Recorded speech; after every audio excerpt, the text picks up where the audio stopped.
Well, to all of you, welcome. Thank you to our members and to friends who've shown up tonight. We're here on a slightly different agenda. This is our 192nd meeting of the James McGill Society, and we're here to toast the university.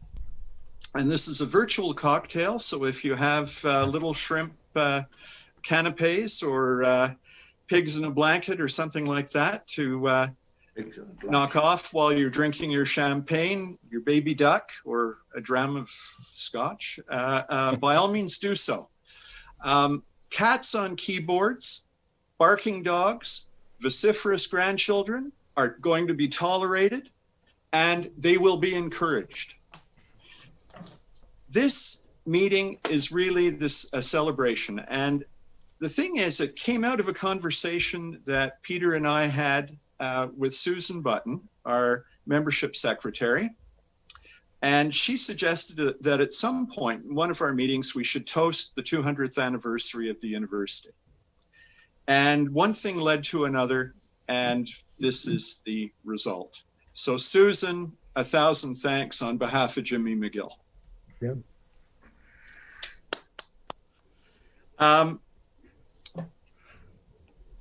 What we'd like you to do is share a couple of minutes of memories with us.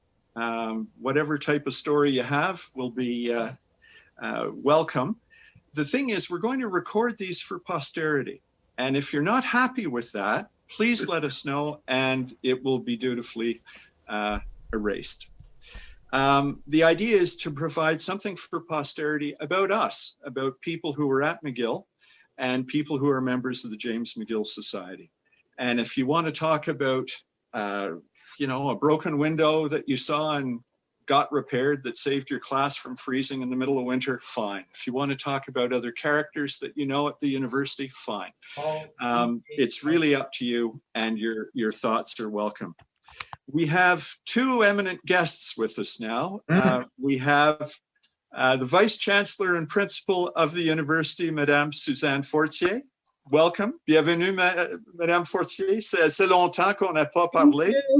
Thank you. And we have the Chair of the Board of Governors, the Royal Institution for the Advancement of Learning, Mr. Ram Panda. Ram, welcome. Thank you for joining us. And greetings, everyone. And of course, a happy birthday to our great institution. Thank you.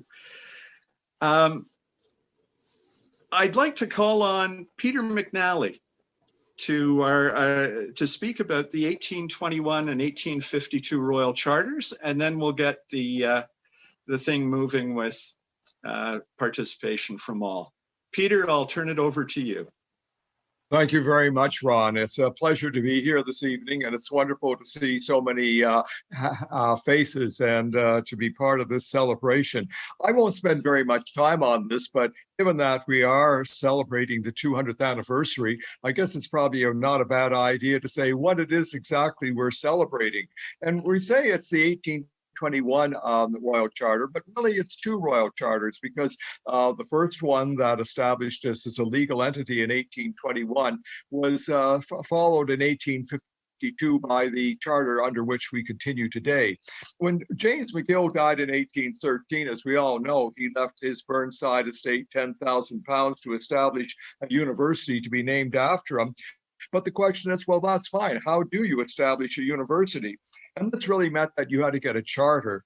But, in England, what did they know about establishing universities? There were only two, Oxford and Cambridge. They were run as religious institutions. Here in British North America, well, there were a couple of small colleges in the Maritimes, which were struggling, seminaries here in Quebec. And they were all run as religious institutions. So this very much influenced the British authorities when they were putting together this Royal Charter. Even so, they did provide the basis for our university.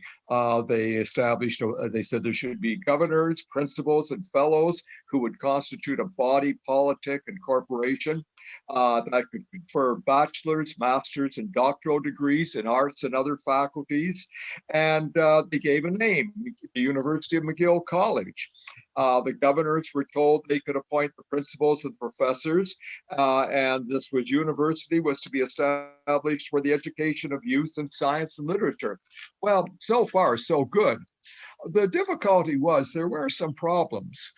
First of all, the governing body, most of the members of it weren't even going to be in Montreal. The Lieutenant Governor of Lower Canada, the Lieutenant Governor of Upper Canada, the Bishop of Quebec, the Chief Justice of Upper Canada. How was it going to function? The other thing is that to approve any changes in the statutes, it would have to be referred all the way to London to the King or the Queen. The visitor was going to be the Royal Institution for the Advancement of Learning. Well, how was it going to operate vis-a-vis the Board of Governors? And the other thing was the youth was to be educated in the true religion. Well, what did that mean? Did that mean that Mcgill was going to be operating as a Church of England, an Anglican institution? There were a lot of issues here. And frankly, this did create a certain amount of difficulty. But the big thing about 1821 is a university was established. And in 1852, with the Queen Victoria Royal Charter, basic things changed in small but very important ways. By this time, the concept of a secular university had arisen in England, the University of London, in Ontario, for instance, Upper Canada, the University of Toronto in 1849. And so what happened is that the governance was simplified and secularized. Visitors became the governors, first of Lower Canada, then the Governor General of Canada. The governing body, and this, of course, is where our chair of the board figures in very prominently. The governing body, the Board of Governors, and the Royal Institution for the Advancement of Learning were merged. And so the Royal Institution became the Board of Governors. And this and most of those members were local. And that simplified and helped things enormously. And in terms of religion, a major change was that Mcgill became non-denominational. Now, of course, being in Lower Canada, where education was secular, it was understood that Mcgill would be part of the Protestant educational system, which stayed in place until the 1990s with the constitutional change. But these changes in governance, attitude towards religion, and the secularization, or at least the non-denominalization of Mcgill, were crucial for its future growth. So, just to give you a background idea of what it is we're celebrating today, these are the royal charters. And with that, Mr. President, my suggestion is that we start inviting people to come forward with toasts and with personal reminiscences. I will do that, Mr. Secretary. I'd like to welcome the Chancellor of the University, Mr. Michael Mahan. It's a pleasure. I've been at a number of 1821 Society teas, and I only wish this one could be in person rather than virtually, but such is life these days. Well, we're doing the best we can. Well, you're doing a good job, Mr. President. Would you like to say a few words, Michael? You've been at the university, attached to the university for years, and this is your last term as Chancellor. It's coming up rather quickly. I'm afraid it is. Well, I certainly would. I even have my glass of wine. Excellent. Excellent. Hi, Tom. Yes, Mcgill has been a part of my life, my entire life. I think it's fair to say, as a born and bred Montrealer, Mcgill was always there and was always one of the institutions that one admired and looked up to and treasured. And I think that's still the case today. And growing up as a young boy, I remember playing hockey and freezing my toes off at outdoor rink where I think the Red Path Library now stands. And my dad used to take me to Mcgill hockey games at the Forum, and I'd go to Redmond games up at Percival Molson Stadium. And so it was always a place that I wanted to be at as a student one day. And when that opportunity came along, there was no other choice for me. It was McGill. I was a McGill guy from beginning to end. So I did go to McGill, and I spent 3 very happy years there. And I think got exposed to really high quality academics, although perhaps it's fair to say I didn't take advantage of all that it might have offered, because I got distracted by extracurricular activities, which are an important part of university life. And that's what the students today are missing. And without being, frivolous about it, it forms part of your experience. And many undergraduates, at least, are away from home for the first time. And the university life among their peers is something that's really part and parcel of what postgraduate education is all about. So I got involved in the Scarlet Key Society and the McGill Winter Carnival and the National Federation of Canadian University Students, et cetera, et cetera. And it was at a very exciting time, and the Révolution Tranquille was just beginning, and things were happening on all fronts, and you really felt you could make a difference if you got involved. And so that's really what I took away from McGill, and why perhaps I didn't go to our wonderful faculty of law, but went to another excellent faculty at Laval University, because I wanted to add another arrow to my quiver in terms of being able to participate in la chose publique. And when I was asked to join the board later on, I jumped at the chance, and I found it to be an exhilarating and very rewarding experience. And now, of course, I'm coming to the end, as Ron said, of 7 of the most interesting and enjoyable years I can remember. They used to say about the Senate that it's a taskless thanks. I don't say that being chancellor is taskless, but you don't have the weight of the responsibility of 200 years of excellence weighing on your shoulders. You're there, if you can believe it, as the pretty face, but you're also there to add what you can to the deliberations of the board and to representing the university in a hopefully rewarding way for both parties. So I think back to the wonderful people I've had the chance to meet within the university, of the extraordinary students that we have, and of the honorary degree recipients that I've had the pleasure of giving McGill's highest honor to. People like Jane Goodall, people like Alain Bouchard, the founder of Alimentation Couche-Tard, Céline Galipeau of Radio-Canada, and on and on. It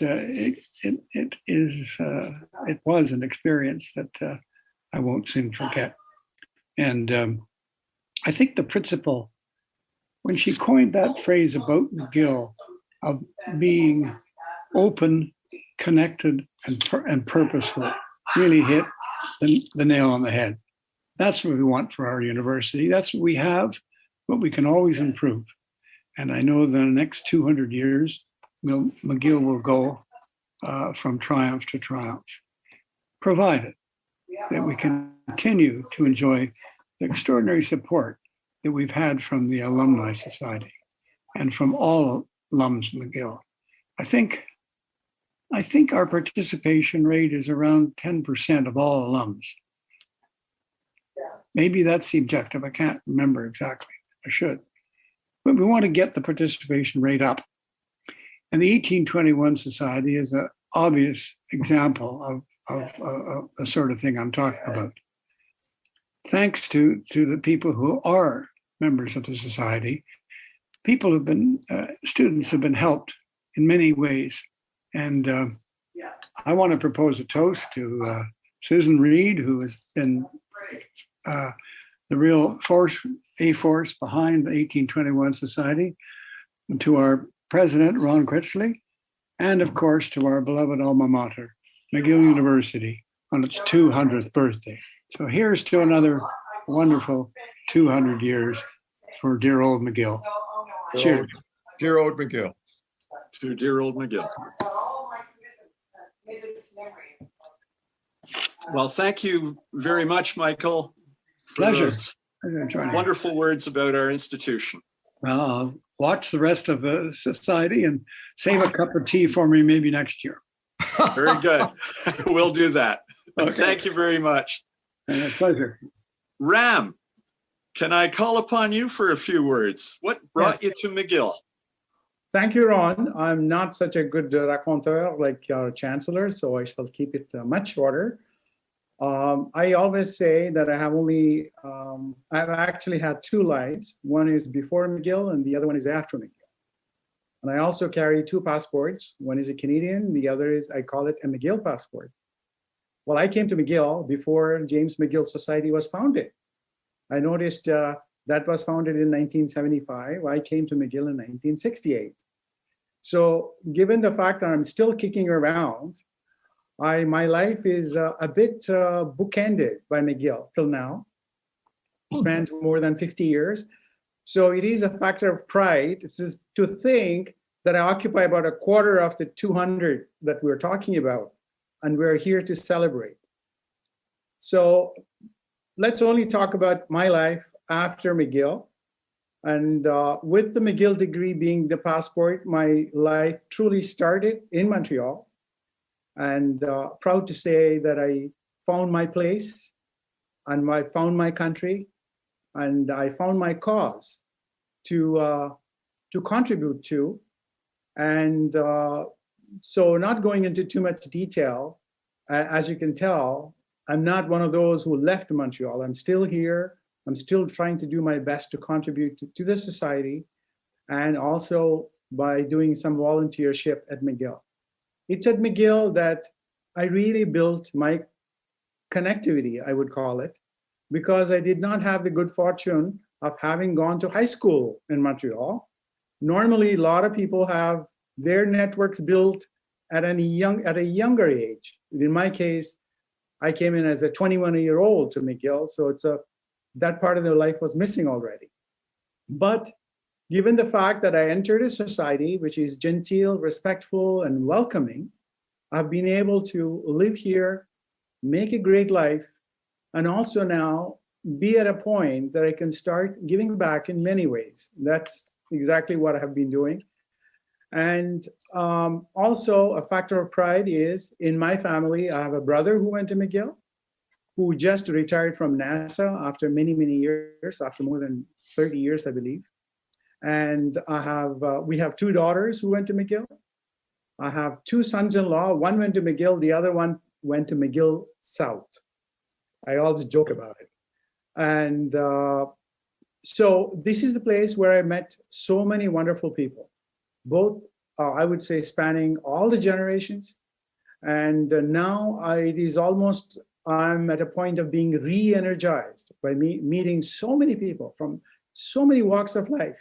People I would have never had the opportunity to meet and exchange comments, notes, and life stories.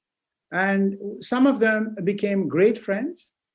Like, for example, I always share the tidbit about our great benefactor to Mcgill, Warren Trottier. I was his TA, and I always tell, I'm so proud of you. At least one of my students, even though it was a very short lab term, he rises to such great esteem. And also now he's continuously giving back to Mcgill. So I can see all of you are doing the same. You're still attached to Mcgill. The umbilical cord still exists. And I think this is probably the greatest thing that I can see that's happening around Mcgill. We have our tentacles spread all around the world. Now it's a matter of staying connected with everyone and making sure we continue to provide sustenance to this society, which is changing ever so rapidly. And our next century is going to be very different from the past two. But I think given the fact that we are so much more global, international, and connected to the issues of today, I have no doubt that we would be just as relevant a century after as we are relevant today. Thank you, Ron. Thank you for this opportunity to be among you. Thank you, Ram. And Ram, can I call upon you to give a toast to the Royal Institution for the Advancement of Learning? Of course, since I have the esteemed position of being the chair of the Board of Governors, I raise my glass and I ask you to raise the same. And to the health, the prosperity of our great institution, our beloved University of McGill and the Royal Institution of Learning. Great. Cheers. Cheers. Thank you, Ram. Madame la Principale. Suzanne, it's so good to see you. Yes, it's good to see you. And now I'm going to put you on the spot, if you don't mind. I think you might even have a former teacher in one of the frames on your screen. Yes. Well, I have to tell you that when I first heard the phrase made by Mcgill, I thought, oh, they're talking about me, because this is who I am. I'm really made by Mcgill. This is my brand. It's who I am.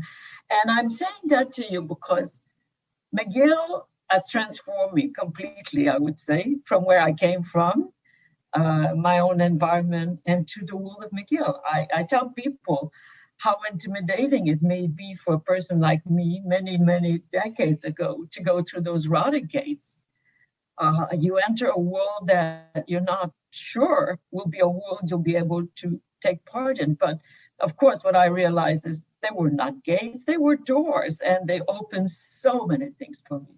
The world of science, incredible people who were teaching me, giants in their field internationally. I didn't know the concept of excellence and international excellence. And one day I found myself sitting in my lab working on my experiment with a Nobel Prize winner asking me what I was doing. This is an experience that a person, like I say, coming where I came from, would not have expected. And of course, there was also many other worlds. Now, I know there may be a teacher here, and I have to admit that I wasn't only studying chemistry and mathematics and physics and crystallography. Of course, I was also trying to learn English, but I was exploring all sorts of things. I went to concerts, many evenings, the Montreal Symphony, the Mcgill Chamber Orchestra, the jazz clubs of Montreal. I knew nothing about that, but what a thrill for a person to discover all of this in Montreal. There was so much going on. Mcgill opened the whole wide world for me. I came to Mcgill, I thought this is going to be very exciting because I will discover the English culture and the English language. I arrived at Mcgill and I realized, well, there are people coming from everywhere in the world here at my university. And so this was to me an incredible eye-opener. I had not expected that. And I have to tell you a story here because I sent a note recently to one of my professors. She taught me mathematics when I came to Mcgill. And she had an accent. She was a young woman, and it made a big impression on me because I thought, oh, okay, maybe it's possible for a person who has an accent and is a woman to do something like this. It was so incredible to see her at the front of the class.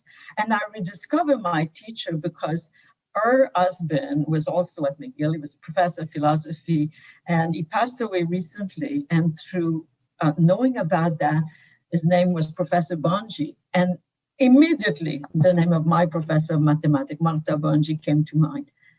And it was such a moment of joy for me to think about her because, of course, I realized that she was a role model for me, although we never talked about this. So this is the world that Mcgill opened for me. Such an incredible world, beautiful world.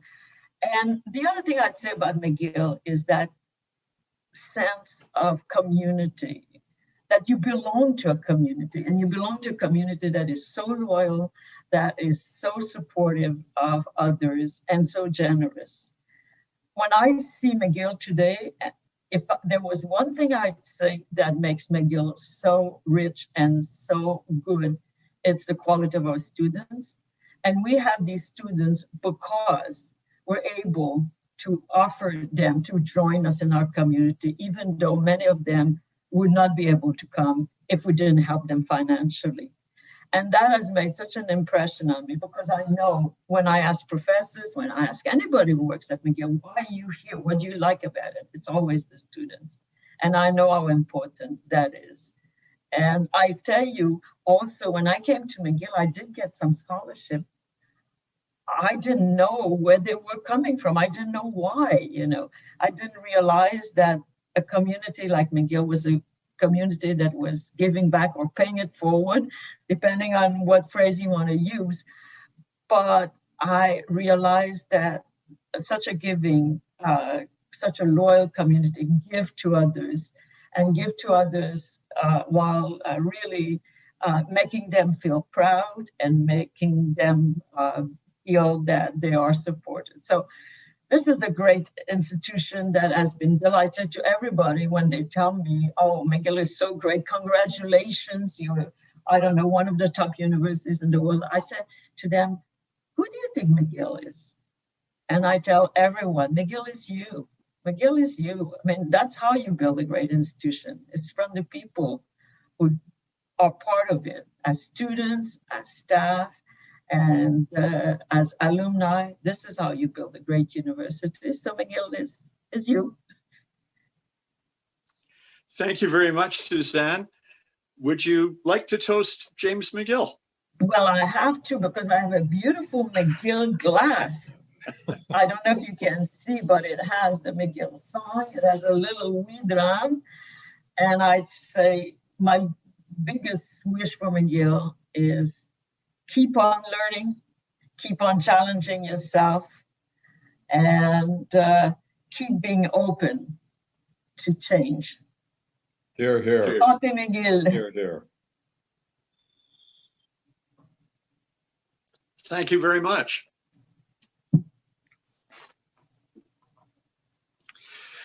Peter, I'm going to call on you as the official historian of the university, so to speak. I think the next 3 or 4 minutes are yours. Well, thank you. This was unexpected. I wasn't thinking of saying anything. But as I was listening to the principal, the chancellor, and the chair speak, the memory came back to me so very strongly of my coming to McGill. My parents loved Montreal. And as a child, we came quite regularly. So I think by the time I was 6 or 7, I had been to Montreal several times. But I grew up in small town Ontario. I did my bachelor's degree at the University of Western Ontario. And I had some friends who, on graduation from high school, came to McGill. But I knew that I wasn't quite ready for it. And going to the University of Western Ontario, where I studied honors history for 4 years, by the end of those 4 years, I thought, yes, I'm ready for something bigger and better. More to the point, I knew I had to leave small town Ontario. I was offered a scholarship to stay at Western, but then the opportunity came to McGill, and I said, yes. This is where I'm going. And partly it was McGill's reputation, but you must understand this was in the mid-60s. What was going on in the mid-60s? Well, Place Ville-Marie had just opened. Place des Arts. Montreal was building a subway system. Expo 67 was coming, and more to the point, bombs were going off. The Quiet Revolution. Montreal was such an exciting place. It was the place to be. I came expecting to spend a year or two, and what can I tell you? I have remained here, and I would say that coming to McGill and to Montreal, Quebec, was the first best decision I made, and the second best decision was staying again at McGill, Montreal, and Quebec. When I arrived at McGill, it was in the midst of a huge construction project. The campus was being rebuilt.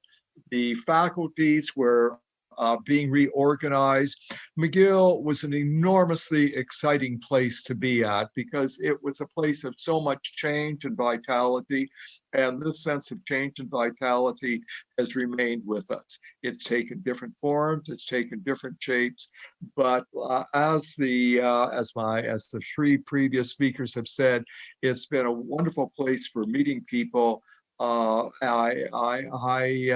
have been inspired by the people I have met.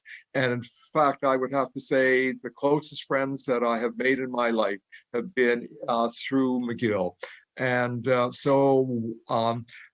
I wish I could say something negative about having been here, but Ron, I have to tell you, I can't think of a negative thing to say, except to say that I'm glad I'm here, and I'm looking forward to hearing what other people have to say about their Mcgill memories. Thank you very much, Peter. I think we've all had a dose of negativity over the past year. Yes. And your optimism and your cheerfulness and your wonderful memories of Mcgill and your involvement in it are an inspiration, as are the speeches of the previous three speakers.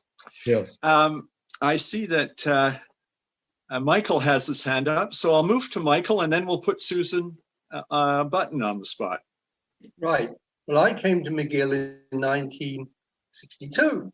I've been here ever since because I had very, very good research students doing research into chemistry, and they were very loyal to me. And when I finally decided I would go to retirement, Theo van der Ven said, no, come and work in my lab. We do the theory, he does the experiments and shows that the theory predictions are what you get experimentally. So I set up the Whitehead Prize so that people who did joint research between two different items could get an award. And I must say, I never thought of leaving Mcgill because I was enjoying myself so much. Of course, I had headaches with dealing with chairmen and dealing with deans and dealing with principals, but they are not important to research. And so basically, I have been at Mcgill ever since I signed up here. And that was interesting because Clifford Purvis was the chairman of the chemistry department, and he met me with snowshoes when I came down the steps from the aeroplane because it had snowed. And so when he saw me back again, he looked at me and said, "It's terribly sorry you're not joining us." I said, "But I told the dean that I would join you." And I've been there ever since.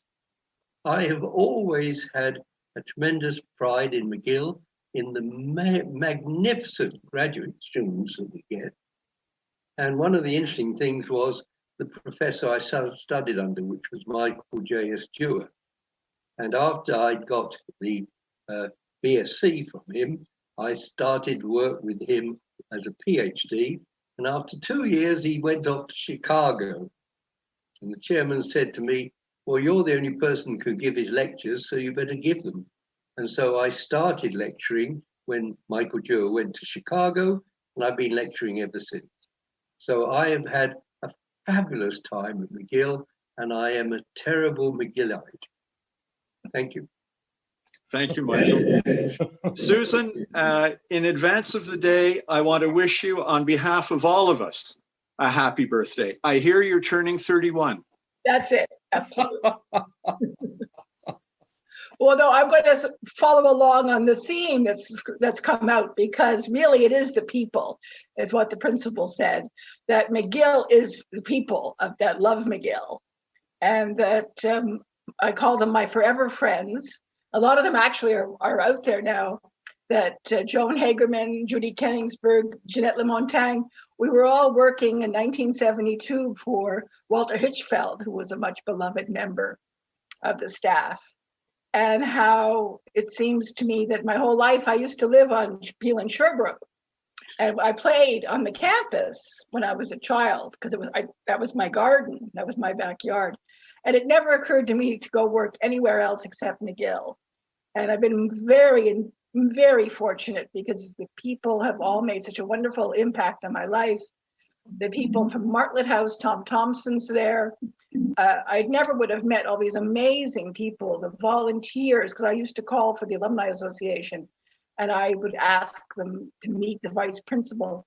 And it was just amazing, the support and the love, whether I called New York or Florida or Hong Kong, the love and support was out there for Mcgill.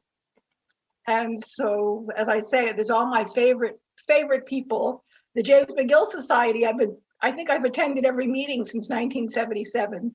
So you've all been very important to me. And I have to mention Dr. Stanley Frost, who was much beloved and who meant a lot to me. And he also spent 50 years thinking about Mcgill and working for Mcgill. And I think the James Mcgill Society continuing is also a lovely tribute to his dedication, because he really did have an unwavering commitment to the university. And that the James Mcgill Society continues that is also very important to me. Thank you for all my forever friends. I can't name everybody, but you've all made my life an amazing, wonderful life. Thank you. Thank you, Susan. Tom Thompson, would you like to say a few words? What I can explain is that I worked for Mcgill for 3 years before I came to study. At that time, you could be 14 years old and work on the weekends at Douglas Hall. And my job was answering the phone, speaking to the people who are coming in, and occasionally later in the afternoon, evening, go into the room and say to Mr. So-and-so, a student, it was time for his guests to leave. They had these suites in there, and the bonus, of course, was that I got 3 meals a day on Saturday and Sunday. But soon that bonus looked a little different after a while. And then when I joined Mcgill as a student, I never thought I would continue and work with Mcgill, but I had this impression from Douglas Hall and meeting the students.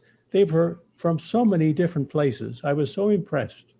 And within this area where I was seated behind the desk, they had books that every student had left books.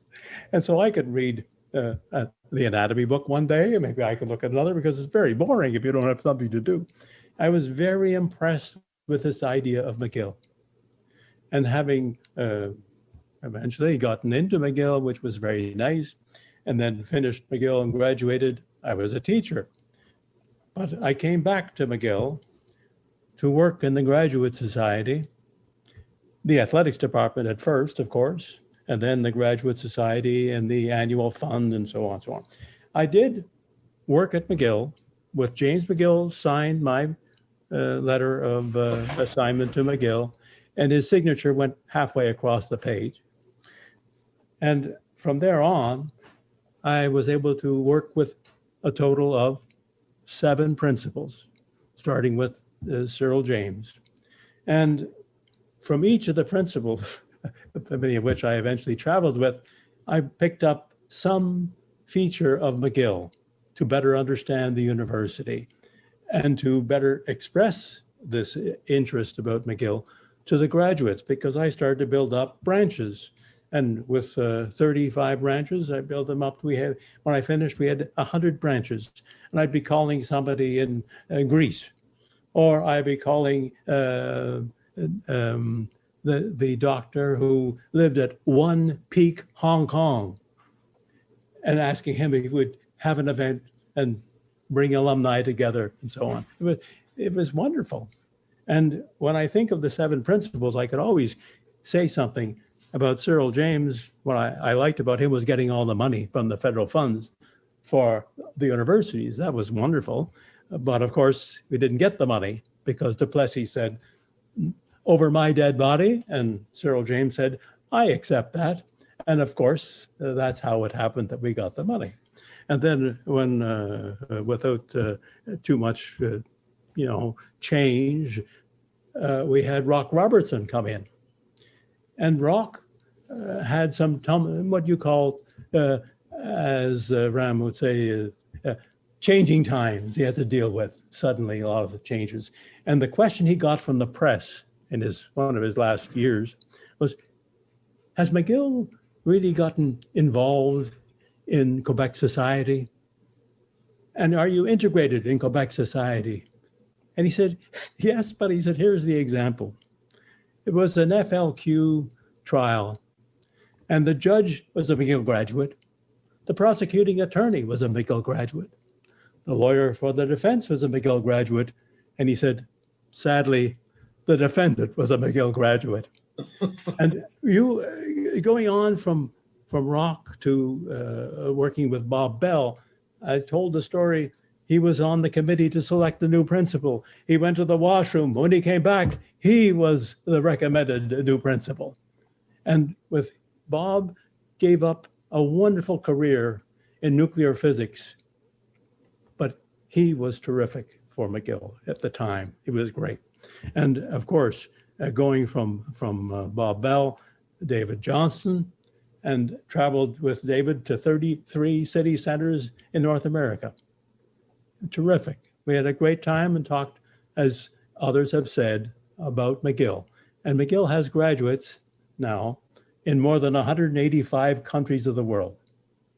That's quite something to go from a small community college to an international university, by the way. And with of course, Bernard Shapiro, a great trips with Bernard, and with Heather, and with Suzanne. I didn't have to go anywhere because Suzanne was always a presentation at McGill to the Scarlet Key or to the award winners, to the scholarship, prestige scholar students.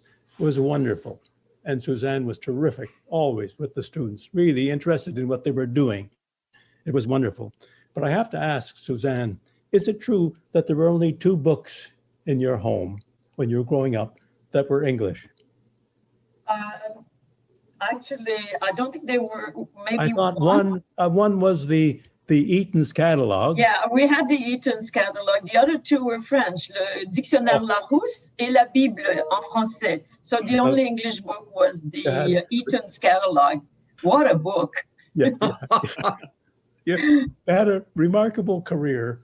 And I think of you as an economist, having had those 2 books, going to Davos to enjoy a conference with other leaders around the world. I thought, what a great distance you have come from doing that to becoming engaged in the globalization that has been mentioned by Ram. And of course, with Heather, we had some great visits. And I could say that when I look back now at McGill, I can only think of the wonderful people that have done so much for the university. As I said, it's the individuals, the faculty, staff, students that Ram and Suzanne have mentioned, and that Michael is a perfect example of someone who graduated and came back to lead as a very, very important part of the university, particularly our fundraising area. So what can I say about McGill? My son is at McGill. He graduated from McGill. My daughter studied at McGill. So to me, I'm still learning about McGill from the James McGill Society and so many others. It's a great spot, and I wish I could offer you all a glass of wine to toast McGill. But for me, it's a great spot that contributes so much to the country and to the city, and has the opportunity to serve the world in many ways that we are only finding out about. Good luck and congratulations to all those people who brought McGill along to this 200th anniversary. Thank you very much, Tom.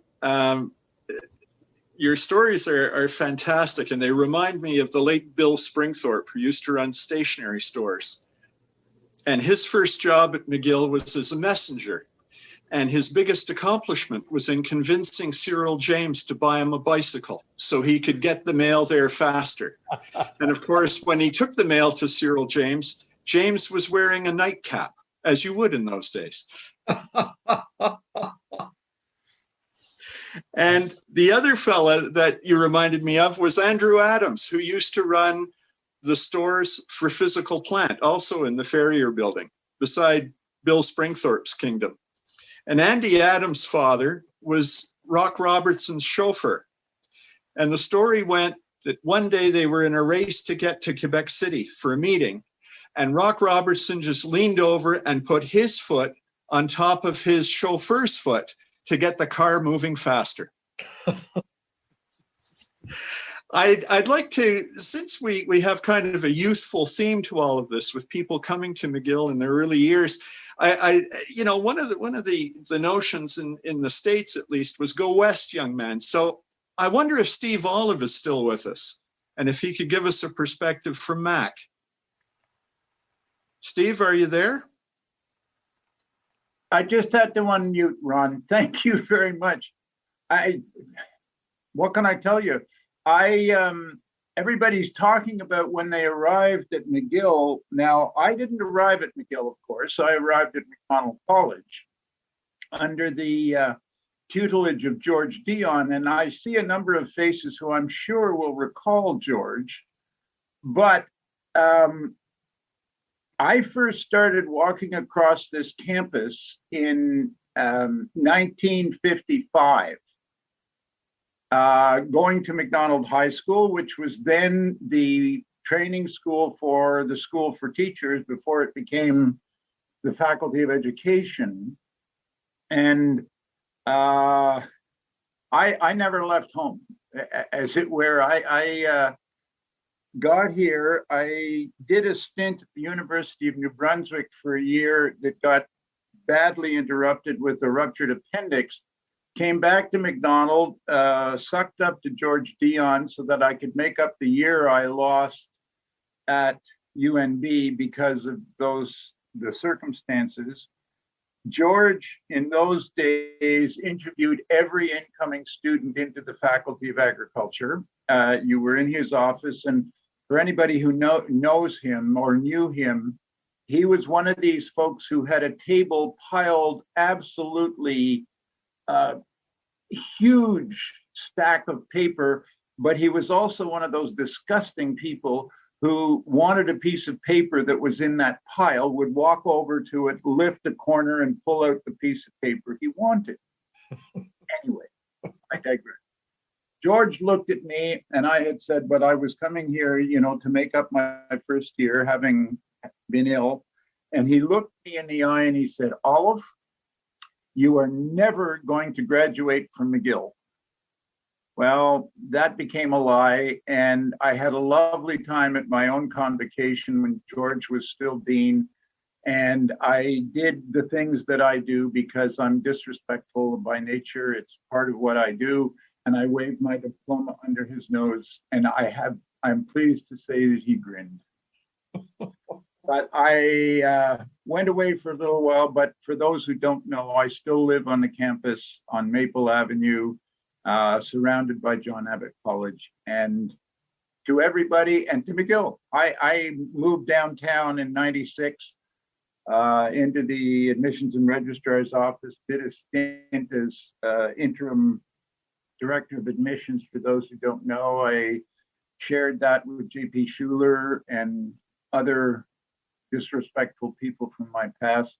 And in their name, and for all of the people out here at Mac, and you can see in my background is an aerial view of the college, a toast to Sir William and a toast to the future of the university and to the next 200 years. Here it is. Very good, Steve. Cheers.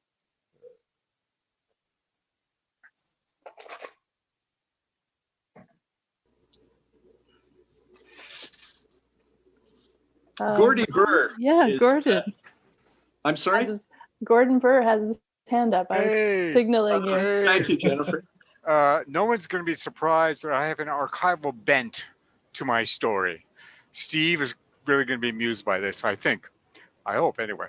What McGill means to me is local community engagement by the university. I'm going to tell you a story about an acquisition that the archives made in 2005. As an archivist, I arrived at NDG, an upper duplex, concerning this donation to the McGill University Archives, and I was looking at the materials that were there. And I found 8 women.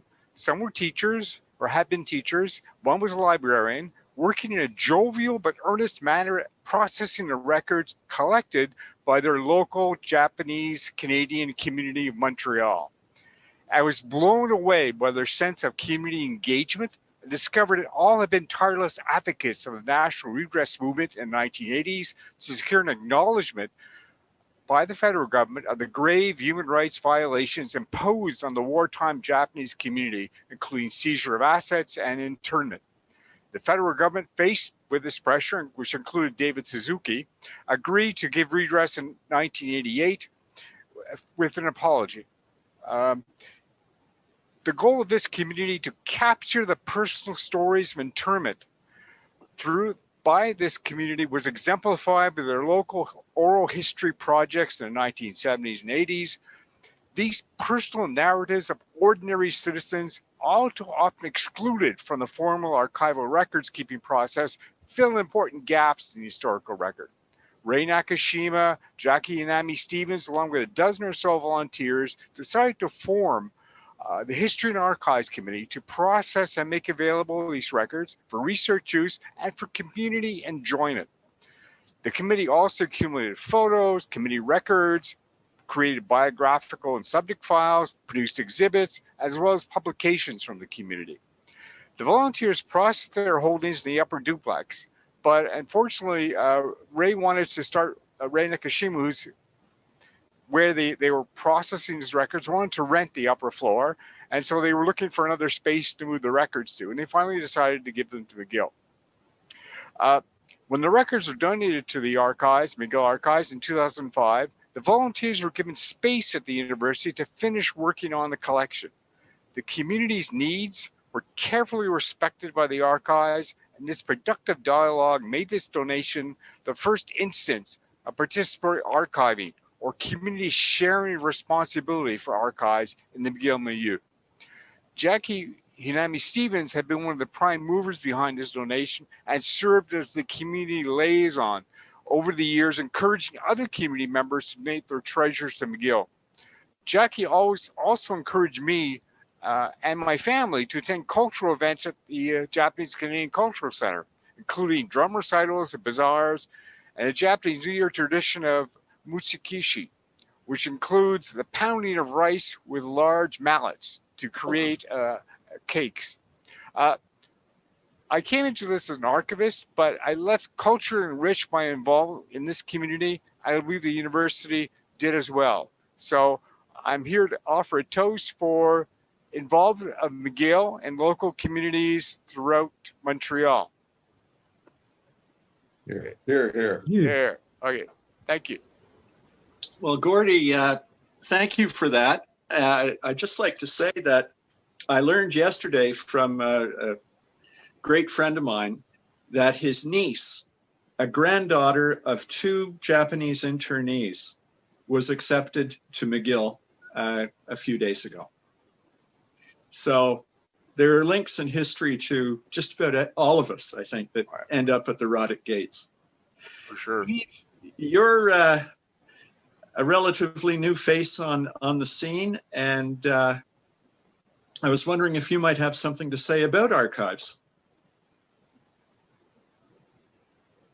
Well, thank you. I was not expecting to have a word, but my perspective would not be about archives, because I have a lot to learn, and especially I have big shoes to fill. But my perspective as an outsider, because I'm not a McGillian as a student, but I'm becoming a McGillian in spirit and acting. But saying that from an outsider, what I could feel, and it echoes what has been articulated several times tonight, is that it's the sense of community. I've been into and worked in other universities. I've grown up for a while facing the McIntyre building.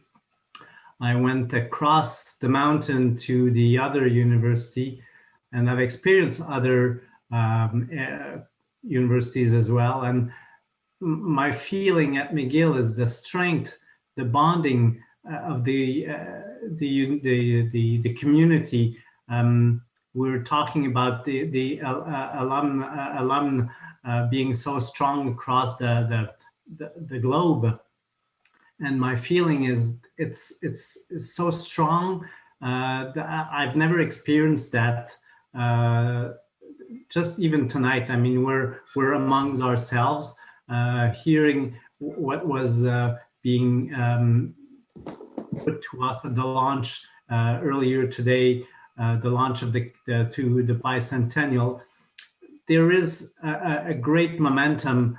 There is a great, it's like the Rhodic Gate. It's two arms welcoming the world.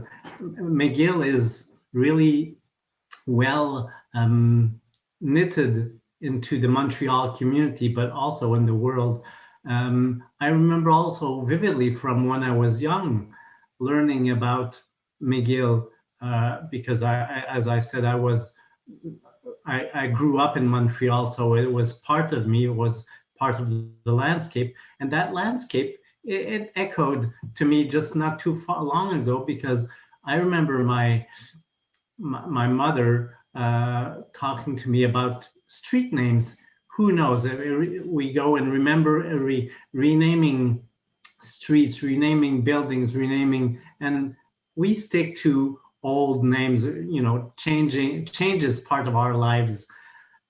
And one of the names that echoed in my head, and recently just dawned on me, that we used to go on Burnside Avenue, and Burnside is the Maisonneuve as we know now. And Burnside was actually Burnside because of James Mcgill's cottage. So I think there's always, things always come full circle at one point. And I think the full circle is half the Rhodic, it's twice the Rhodic gates.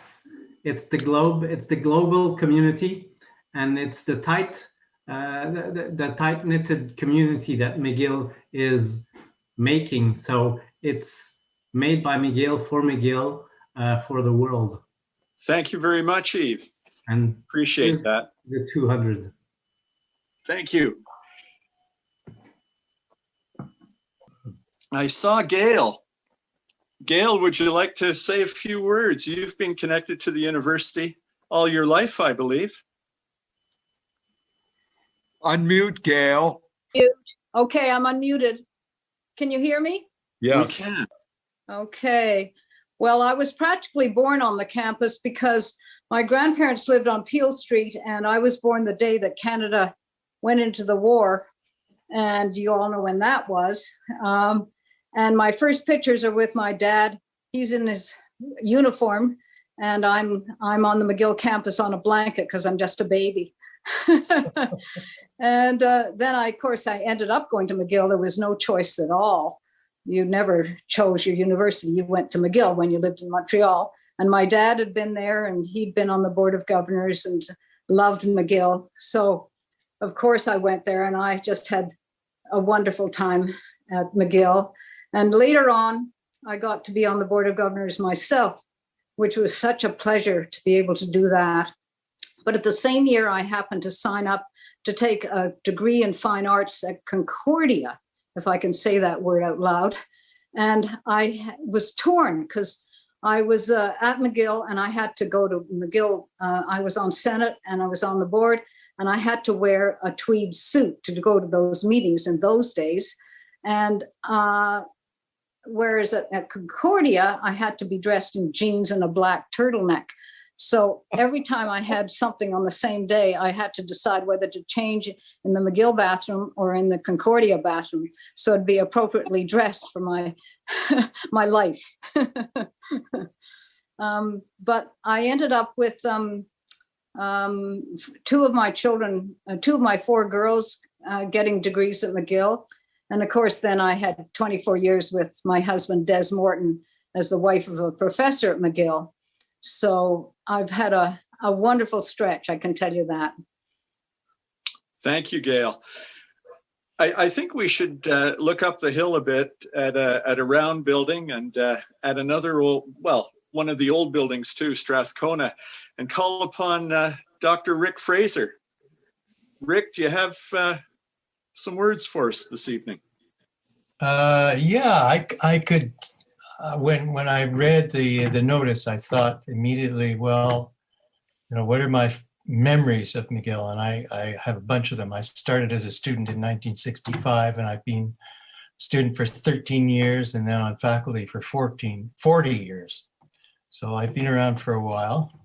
I mean, I was a student for 13 years, and that wasn't because I failed. It was because I did various things.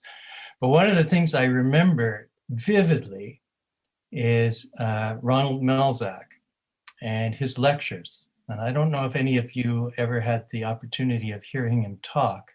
And maybe this was just a quirk between him and me.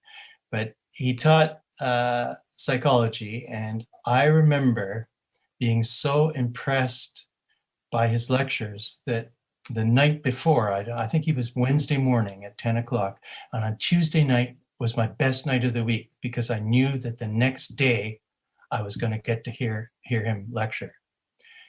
And I didn't realize it until I graduated and started to teach myself how really important that is and how much a difference one can make as a teacher to students.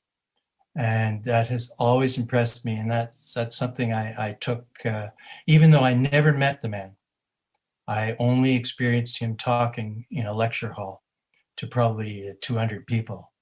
He was so good that he inspired me to teach. So those are two of my memories, one not so serious and one perhaps more serious of my Mcgill experience. Thank you very much, Richard. Appreciate that. Jeanette, you've been with us, I think, since about 5 o'clock. Would you like to say something? Yeah, I didn't want to miss it. So, and often I'm looking for the link, to get on. So I thought, well, I'll organize myself better this time. So thank you for this wonderful opportunity. I think it's really, really, really special to be able to share our own Mcgill, our own experiences, and it's really. Some of it, of course, we really share, like Susan mentioned, we were in graduate faculty. I started in 72. Susan must be about the same. I don't know if you were there already when I joined. Judy Kennensburg.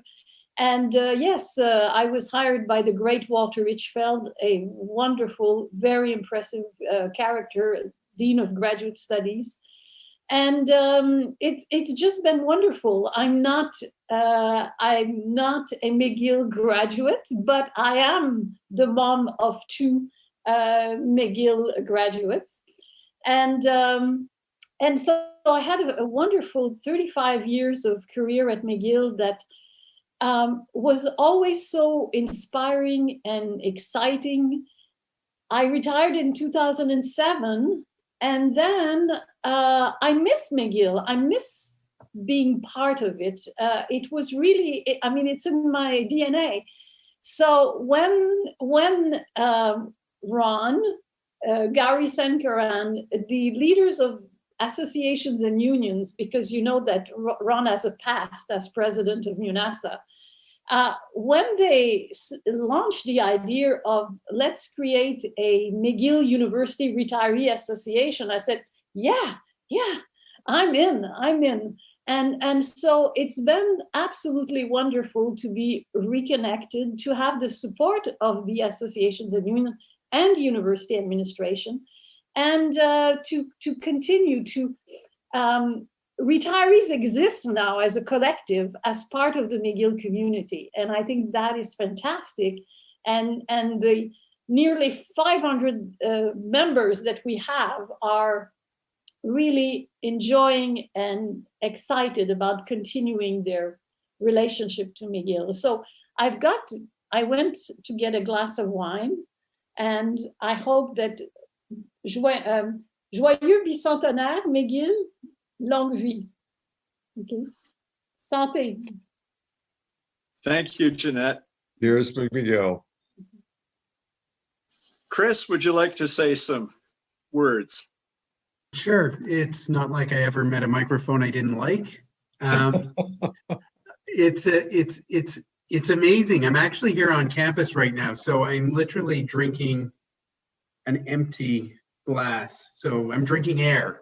And that's because I'm in the library, and not only am I in the library, I'm in the rare library, which is what I think is so wonderful and what I want to relate to you. And what Mcgill means to me, I can't think could be summed up in an experience I had in my first professional librarian job, which is I started at 2004 in the Osler Library of the History of Medicine.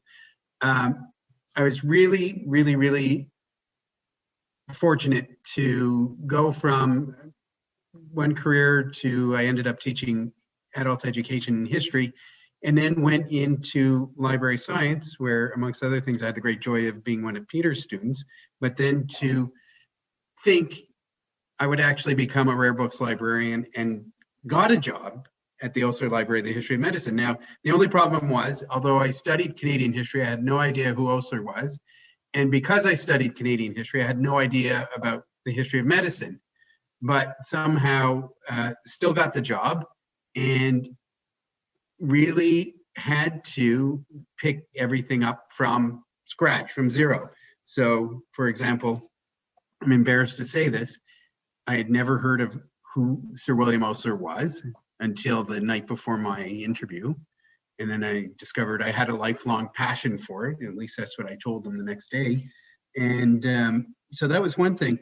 But in the space of a week, this was the first summer I was working. So the summer of 2005, I had 3 people visit the library. So the first person who came in was an Australian man who wanted to go in. Now, if you know the Osler Library, there's the welcome camera, which is the sort of open reading room. And then there's the interior room, which is the 1929 original Osler Library that was built to house Sir William Osler's collection and his ashes. So what I didn't know is just what that meant. So I understood, great collection, old books, first edition of Copernicus, amongst other things, Galileo, okay, that I could get. But the man who came to visit was a physician who, in his teens, in his suburban library in Australia, had found a collection of pieces written by Sir William Osler, who, by the way, died in 1919, who the writings had inspired him to go into medicine. Not only had he gone into medicine, but his 3 daughters went into medicine. And his 3 daughters, as a gift to him, because he had such a strong commitment to Osler, had him travel to 3 places in North America that Osler was famous. Johns Hopkins, which he helped to found, the medical school there, the University of Pennsylvania, and Mcgill, where Osler started as a medical student and as a professor. So, okay, that was fine. That was interesting. He was a very nice guy. And then a couple of days later, a woman came, probably in her early 30s, from Brazil. And she was there because her father had been a physician and had been a very strong, again, Oslerian, as we say. He had died the year before, and out of respect for her father's memory, she had traveled to the Osler Library to pay her respects to the, I guess, on her late father's behalf, to Osler. And then over the next week, after the weekend, he said, a man came from Japan who was a member of the Japanese Osler Society. And at that point, I said, oh my God, this is not just some library from some guy. And I think what it really encapsulated was the impact that not only someone can leave, not from things like what they've collected or what they've done or their achievements or money in that, but it was the heart. And I think the heart and soul of Sir William Osler was the generosity of spirit that he had, partially by giving books, but then partially by writing about medicine and medicine as a way of giving to society. And I think at our best, a lot of what Mcgill stands for and what it began with James McGill's own bequest, is what we do today. We give a lot of ourselves and what we love and our passions to students and each other and researchers and the public. And it makes for a very special occasion. I was very intimidated by Mcgill as a young man and as a young professional subsequently. But I've really come to see that that's the hidden truth of Mcgill, is the warmth. And I love Eve's description of the erotic gates as two arms that open to embrace you and welcome you, because I think that beautifully puts it, my own feelings. So I would like to toast with my glass of air to Mcgill, and may we have 200 more years of this wonder. Cheers. Cheers. Cheers. Cheers. Leah, would you like to say a few words? Oh, thanks, Ron. I sent a little note to Ron a minute ago because the James McGill Society has always been very special to me. I started at McGill in '71. I am one of obviously hundreds, but not thousands, of students who did their CJEP at McGill during the CJEP days when there wasn't enough CJEP spots in the CJEP system, and Marianopolis and Sir George, and it was still Sir George in those days, and McGill opened it up to CJEP. And I have to, there's two people that have either spoken or about in the last couple of minutes that I'd like to mention again. I ultimately, after CJEP, I worked my whole time I was at McGill. I worked for Ian Butler in the chemistry department. I am a MacDonald College agriculture grad with a minor in chemistry. As a result, I went out to Mac after my 2 years of CJEP. And I see that Steve also had to leave, but I'm sorry to say, Steve was in charge of the dining room when I lived in residence. And we used to blame Steve for the things like the fact that our eggs were cooked in fish oil. So Steve has a history prior to, he may be still living and dying on the campus, but he has little bits of tidbits of history that some people probably don't know.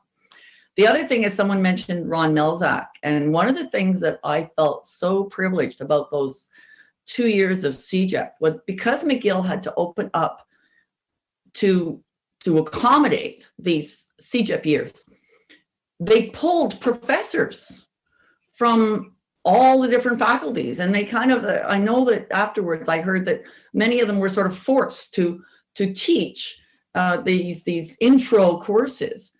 And as a result, I mean, I had Dave Harp in 1971, 72. I had Ian Butler. But in psychology, I had Ron Melzack, and I had Donald Olding Hebb as a professor. Things that they're so special. They're such special memories. So I also, as I said to Ron a couple of minutes ago, I am very proud to be, when I read about on the bulletin board somewhere about the fact that Stanley Frost was putting together a James McGill Society to study the history of McGill. And it was open to staff and alumni and to students. And I was the only student charter member in 1975. So I am proud to be one of the only student charter member in 1975, and proud to still be a member today. So again, to James McGill and to Sir William MacDonald, I raise my glass. Yay. Yay. Wes Cross, would you like to say a few words? Yeah, what I'd like to say is going way back to our vaunted administrators, is how I started at McGill. I was 18 and I needed a full-time job immediately, and for some reason I thought I would write to the principal of McGill University with a high school education, essentially saying, could you use me somewhere? I need a job. And I'm not sure why I thought of that, but somehow within a couple of weeks, I got a phone call from a McGill department from the libraries saying, would I like to come in for a job interview? And I said, well, that's pretty interesting. I write to the principal, I get a job interview. That was easy. And anyways, I went for the interview, and luckily for me, I received the job. And whenever people say that McGill is remote, kind of cold place and very layered and hard, my experience from that very first day of the principal, actually I wrote to Rock Robertson, but by the end the principal was Robert Bell. And so even he said, well, I'll forgive this error. But since then I've met every principal, and I've met, I think, every chancellor and every chair. And I started out at age 18 as the lowest part of the corporate food chain. And it's when people say McGill's a cold, kind of distant place, I said, not at all. I said, how does somebody who started as I did meet so many people, at all levels, but especially getting to know every principal, at least have a conversation. I haven't traveled like Tom did. And the other thing I wanted to mention is, in that first job at McLennan Library, the first month I was there, I learned a new skill. One was how to evacuate a building when a bomb scare came in. And the second thing is being trained to search for a bomb, because the Montreal Police Department didn't do the bomb searching. It was up to the library personnel to do it. So that was my introduction to McGill, was you just write to the principal, get a job, and they will teach you how to identify explosive devices within the first month of being there. So that's my McGill. Thank you, Wes. Pretty good. Well, I see we have had Gerald Retzer on for quite a while. Would you like to say a few words? Yes, hello, my name's Gerald Retzer. I arrived at McGill from Cambridge University, and as somebody else said, I decided to go west, young man. And very quickly, I'd like to give you a very quick 1 or 2 minute history of the computer field and how that's affected McGill over the last 57 years. So I was at St. John's College, Cambridge in 1964, and the director of the computing center was Dave Thorpe, who some of you will remember. And at Cambridge, there was a sign which was for a graduate student on an IBM fellowship, and the other one was a small organization in Switzerland called CERN that had the world's largest, fastest computer.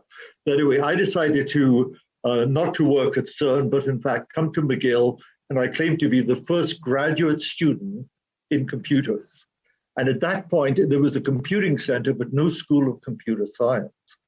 So anyway, Dave Thorpe got a new computer from IBM, if anybody remembers, 1964. It was an IBM 7040, and this was a big deal. And he convinced IBM, he says, well, if we have a big new computer, we ought to have a graduate student. So I did that, and I just finished my graduate studies, then went from one side of the bench to the other. And I taught for 40 years as well, and took early retirement in 2005. But what I'd just like to mention also, not only is it the 200th anniversary of McGill's founding, it's actually the 50th anniversary of computer science. So in the 1964, there was no school of computer science. I worked at the computing center as a graduate student. I became a professor, and I was attached to the computing center until John Dombrain, who was the dean of engineering, said, really, we ought to have an academic department. And the quick story is, and I won't mention any names, there was somebody in electrical engineering says, why do we need computer science? When the radio came along, there was no department of radio engineering. Why do we need one of computer science? So anyway, that argument lost, and the School of Computer Science was officially started in '69 with the arrival of George Marcellia. You might, some people remember him, but we started teaching in 1971, and 50 years to the day, I was there, one of the people that taught courses, and I did that for a total of 40 years altogether.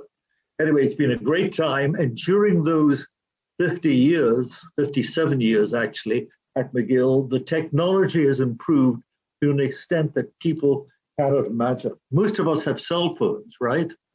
And this cell phone has much more power than the IBM 7040 that happened at the time. And in fact, at one point, McGill had an IBM 36075, which was the same computer used to land people on the moon. And we thought we were the bee's knees having the identical computer as for the moon mission. So this was 1970 when they got to the moon. Anyway, all to say is that the computer field has been unbelievable, and computer science has expanded. While we were 4 or 5 professors and some graduate students, this year I noticed 1,000 applicants, candidates applied to McGill to do graduate studies just in computer science. So the world reputation is out there. People want to come here. And I really love being at McGill because it's very interdisciplinary, very collegial. I've met people. One of the people on this talk was John Hobbins. I played rugby with John in 1964, and we're still friends. And he's a better bridge player than I am, but I'm one of his poorest students. Anyway, I'd like to drink a toast to everybody that's here, to James McGill, and I'm wearing my Scottish shirt. I want you to remember he's a Scotsman, one of the fine exports from Scotland where I grew up. Okay? Cheers. Cheers. All the best. Happy birthday. I saw Gerald Cadet either doing a thumbs up or waving a fist, and I think it was a thumbs up, so I'll let him explain. Gerald? Well, it wasn't a thumbs up, but since you're giving me the mic, Ron, I've got way too much to say and not enough time to say it. So I think that there was a lot of people in the call earlier. And I think that my McGill story is really more about the people I've met so far than anything else. As I think Jeanette said before, we did the launch earlier today through 2 events that went fairly well. I think the community is proud of them. But something you said at the outset, Ron, that there's nothing negative to say about the university. I would beg to differ. In the following sense, I'm like Eve, I'm not a McGillian by diploma. I'm a proud student of UQAM. And when I was doing graduate studies, I used to come to McGill, not through the Rotted Gates to go to McClellan Library, but through McTavish. And I was always very afraid of the Rotted Gates, thinking that they were not for me because I was an outsider. And when I got the job at McGill to plan and execute the bicentennial, the first person I met was Ingrid Berker at Red Path Museum. And Ingrid instantaneously welcomed me. And she didn't know who I was. And she was there, oh, we could do this, we could do that. And that was basically 5 years ago when I knew about nothing about McGill. I didn't know about McGill's people and whatnot. And she welcomed me with open arms. And then I started meeting people at McGill. I met Peter. Then I met Jeanette and Mura. And that's one of the stories I've always wanted to tell. And I think that Jeanette knows that. I'm very fond of Mura because Mura is an organization that enables McGillians to remain connected to McGill. And I believe that it's very important for the institution to remain connected with people who've made it what it is today. So I've tried to support Mura over the past few years in any way that I can. And I've continued meeting people sometimes, and I met Gail, and maybe I'm mistaken, Gail, but it was through the book fair the first time I met you. And I remember that experience because here I was, who's that person? I didn't know who she was. I didn't know how important she was to McGill in the sense that she had given so much to the community. And so I kept meeting people like that over the first few months, the first year, the second year. Same thing with Richard Fraser at the Maud Abbott Museum. So I kept meeting people and getting that understanding of what McGill meant and represented. And through meeting these people, I think the story I'm trying to say is that the Rotted Gates started transforming into not a barrier, but opening up to a whole new community. And so what I've tried to do over the past few years is really trying to build the thing so that people get that sense of community. I keep saying after the event this afternoon, I was in the principal's office, and I told them that to me, there was one moment from my 5 years at Mcgill. The most impactful moment for me was when Desmond Morton died. And it was impactful because I was in my office, and I've told that story a couple of times. I was in my office, and a week or two later, I was to give a bicentennial presentation to the James McGill Society. And right after Professor Morton died, there was a few exchange of emails by Ron and a couple of other people, really trying to get a picture of Desmond. And then I don't know if you remember that, Ron, but you sent out a picture of Desmond Morton of when he was a student with Diefenbaker and a picture of him later in his life. And I was listening to music in my office, was a really snug, and the music was on repeat. And I was watching that image, and I was thinking of the dedication that you put into organizing that moment, that celebration of Des Morton's life. And it hit me why and what I was doing in planning the bicentennial that moment. And it was about 6 p.m. So to me, it's the most impactful Mcgill story that I have to tell. It was that Des Morton story. And then it made me realize that there are hundreds, thousands, and hundreds of thousands of stories like that we could tell during the celebration. And it's really about telling these stories, telling the lives of the people, whether they were students, faculty, staff, or alumni who make this community what it is today. So I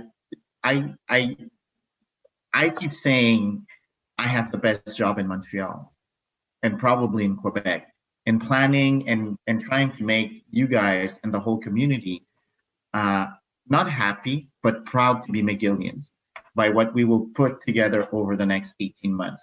And an event like this tonight is one way, I think, of keeping that going. So I haven't had the opportunity to meet all of you, but I think I've met a fair number of you, and it's really, I wasn't made by Mcgill, but I'm being made by Mcgill, if I can say this. So thank you very much, everyone. I don't have much left in my glass because I've been toasting since 4 p.m. I have to say, since 4 p.m. I've been toasting, but here's to the first 200 years and to the next 100 years.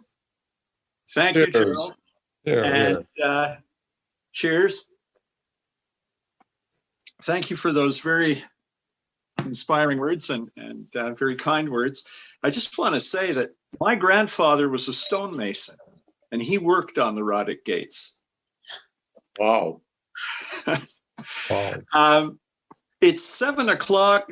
Jonathan, do we have a few more minutes? We're closing in on closing time, but I'd like to extend this if everybody's willing for a few more minutes. Sure. Take your time. I'm okay.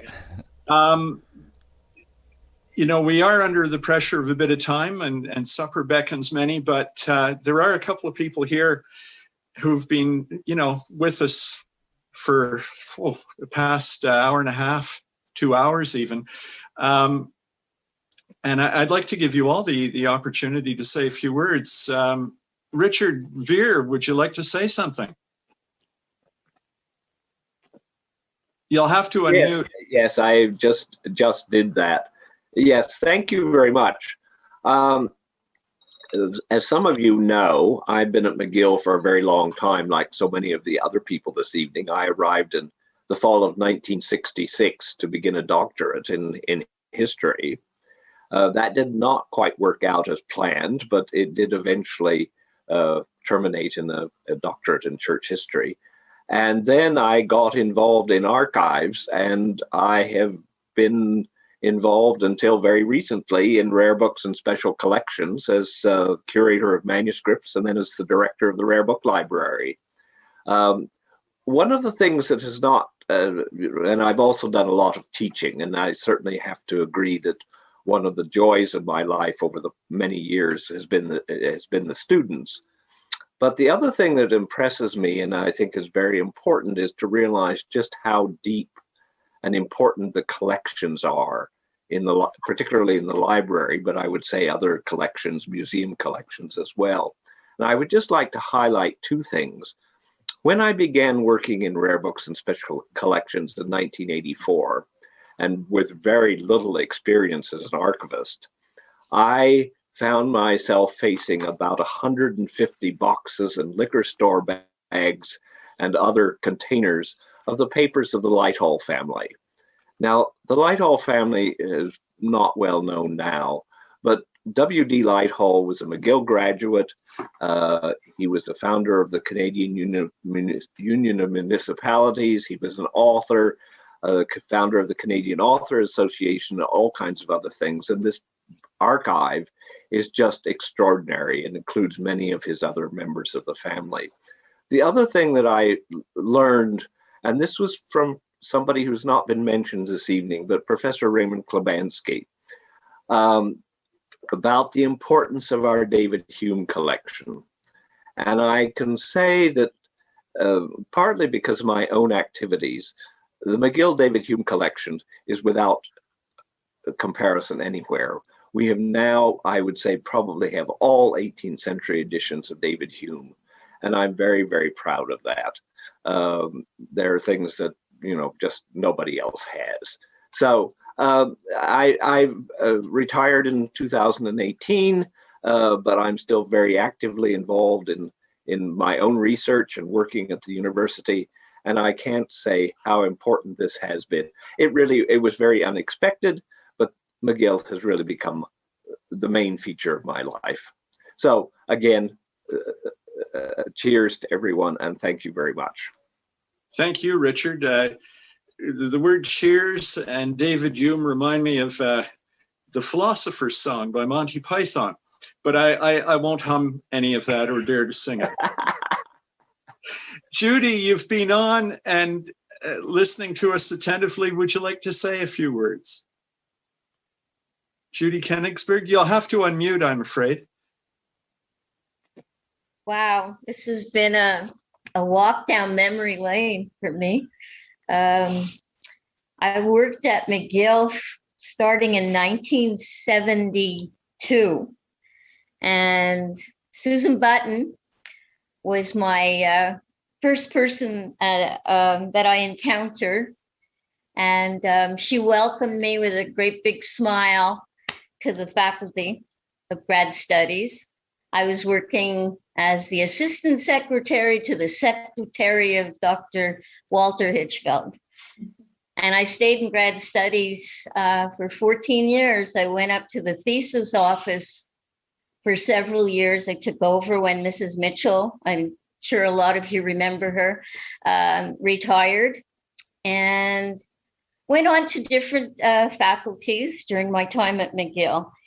It was a wonderful place to work, and met so many wonderful people and had contact with so many professors at McGill.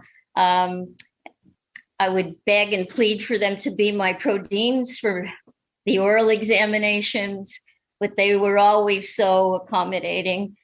And I also reached out to many academics across the world to read theses for us. It was a wonderful career at McGill, and I retired early, but leaving McGill was difficult at the time, but I have wonderful memories of friends and different occasions that took place at McGill, and the principals coming to our Christmas parties at grad studies and different occasions. And I didn't have anything prepared, so I'm talking off the top of my head, but thank you for giving me the opportunity to talk. And Ron, if I could add, Judy was the life of the party at graduate faculty. Okay, she was just amazing. I can remember once were you sitting on Dean Ishfel's lap, or was he sitting on you? But no. Well, we had a combination of lap sitting. One year it was Dr. Hitchfeld. Another year it was, I think, Dr. Bell. And yeah, we had wonderful Christmas parties, I have to tell you. Yeah. And our associate deans were great contributors, I will say, to our parties also. And yeah, grad studies was a great place to work, and Dr. Hitchfeld made it wonderful for us to work there. And I worked for Debbie Scipio for a few years, and I worked for Mrs. Mitchell for a few years. And yeah, I mean, I was 20 years old when I started working at Mcgill. I was a baby. Susan even mentioned it. Susan Button mentioned that when I came in, she thought I was a kid from high school and that I was hired for a summer job. But I looked young, I guess, when I was 20, and I stayed Judy, young. can we ask you about what you remember about computer science? I remember Dr. Gerald Ratzer. How about Renato De More? I was in computer science for 10 years. Right. And I started off as student records, and I worked as the information secretary. I did preliminary advising, and we had so many wonderful grad students that became some of them became our professors within the school. And it was an exciting place to work, because when I started at Mcgill, I don't know what the computer was called, but it was the size of a desk. And I remember working in the thesis office and inputting information on this huge thing that sounded like a machine gun. Not that I've ever been with one, but and then how we progressed to being able to communicate on cell phones now. And there are little mini computers. So yeah, I've seen a lot of changes when I worked in computer science. Well, what I'd like to say is, as you might gather, I'm not in Montreal right now. I'm at my country place. My wife said we want to be away from everybody, so we're out in the country. I took this picture yesterday. Beautiful. Here, beautiful. And these are real snowdrops outside my window. And now we can show that on Zoom. It's fabulous technology. A year ago, I wasn't using Zoom. I might have used Skype, but Zoom. I don't think any of us were using Zoom a year ago. We didn't know what Zoom was. We didn't know what it was. I didn't. Oh. It's a whole different world. Right. Catherine Moore has been quiet for ages. Would you like to say something, Catherine? I want to say that I was on a flight when Ratzer went in 1971, and I was heading for Europe. We had won a contest, and it was 10 top college students in the U.S. Condé Nast ran it, Prix de Paris, and these different contests. And the girl I was sitting with was from Radcliffe. And in course of the conversation, she said, "Oh, you have to come to Montreal sometime and visit Mcgill. I just graduated there, blah, blah, blah." And I said, "Oh, it's very cold up there, Canada, etc." And she explained her dad was an MP, Victor Goldblum. And anyway, we went off on the trip, and I taught in the Middle East and worked in Africa and came back and did my doctorate at Columbia. And then around the 90s, I started thinking of retirement, and the developers were taking over everything, and Giuliani became mayor, and the name Trump was getting too popular. So I came across the border, and I was at an interfaith thing. And who did I run into but Dr. Victor Goldblum?